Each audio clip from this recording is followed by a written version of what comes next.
Value zone hyper mart ఇప్పుడు మన అమీర్పేట్ లో ఈ సెప్టెంబర్ 18న గొప్ప ప్రారంభం.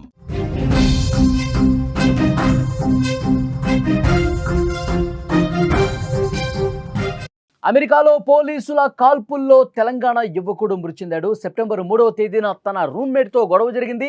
వెంటనే పోలీసులకు సమాచారం అందించారు. నిజాముద్దీన్ను పోలీసులు కాల్చి చంపినట్టుగా సమాచారం వస్తోంది. మృతుడు మహబూబ్ నగర్ జిల్లావాసి. కాలిఫోర్నియాలో ఈ ఘటన జరిగింది. ఆలస్యంగా ఇప్పుడు బయటకు వచ్చింది. అమెరికాలో పోలీసులు ఎంత కఠినంగా ఉంటారో చెప్పాల్సిన పనిలే. తేడా వస్తే మాటల కంటే వారి తూటాలే ఎక్కువగా మాట్లాడతాయి. వారు జరిపిన కాల్పులకు తెలుగు యువకుడు బలయ్యాడు. తెలంగాణ వాసిని అమెరికా పోలీసులు కాల్చి చంపేశారు. అతన్ని చంపడానికి కారణం తన రూమ్మేట్తో గొడవని తెలుస్తోంది. సెప్టెంబర్ 3వ తేదీన ఈ ఘటన జరిగింది. ఇప్పుడు ఆలస్యంగా ఈ వార్త బయటకు వచ్చింది. మహబూబ్ నగర్ రామయ్య బౌలికి చెందిన మహమ్మద్ నిజాముద్దీన్ ఉన్నత విద్య కోసం 2016లో అమెరికా వెళ్ళాడు. ఫ్లోరిడా కళాశాల నుంచి మాస్టర్స్ డిగ్రీ పూర్తి చేసిన తర్వాత అతను ఒక కంపెనీలో సాఫ్ట్వేర్ ప్రొఫెషనల్గా పనిచేస్తూ ఉన్నాడు. ఆ తర్వాత పదోన్నతి పొందిన అతను కాలిఫోర్నియాకు వెళ్ళాడు.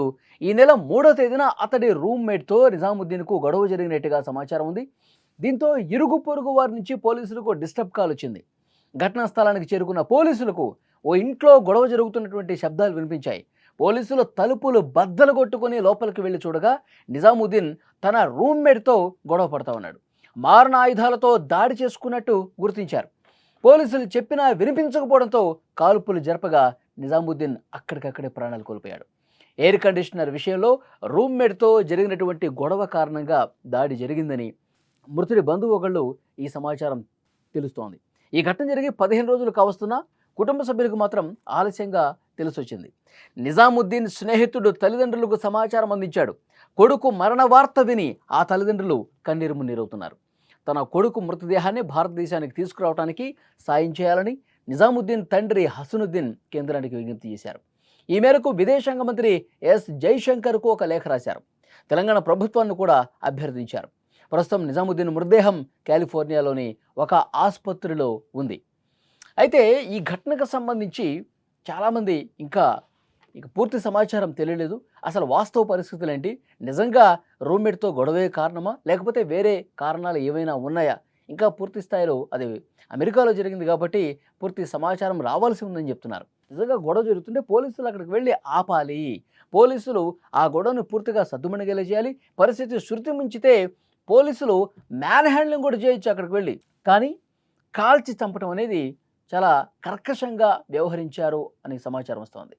అమెరికాలో పోలీసులు చాలా కఠినంగా ఉన్నారు. తేడా వస్తే వాళ్ళు తూటాలు దింపడమే పనిగా పెట్టుకుంటారు. ఎందుకంటే వాళ్ళు అమెరికా వాడిని కాదు కదా కాల్చింది.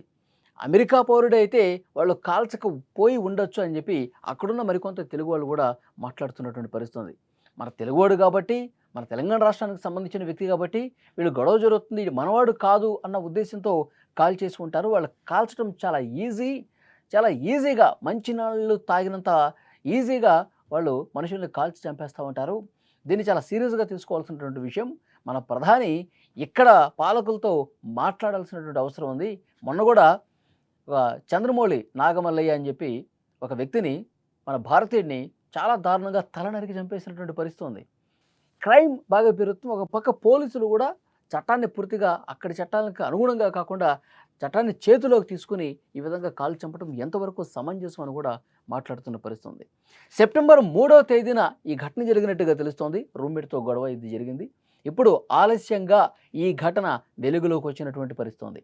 మహబూబ్ నగర్ రామయ్య బౌలికి చెందిన మహమ్మద్ నిజాముద్దీన్ ఉన్నత విద్య కోసం 2016లో అమెరికా వెళ్ళాడు. అతను ఫ్లోరిడా కళాశాల నుంచి మాస్టర్స్ డిగ్రీ పూర్తి చేశాడు. తర్వాత సాఫ్ట్వేర్ కంపెనీలో పనిచేస్తూ ఉన్నాడు. ఆ తర్వాత పదోన్నతి మీద ఆయన కాలిఫోర్నియాకి వెళ్ళిన పరిస్థితి ఉంది. అతడి రూమ్మేట్తో ఏదో గొడవ జరిగింది. ఆ గొడవ జరుగుతున్న సమయంలో చాలా దారుణంగా కొట్టుకుంటూ ఉన్నారు.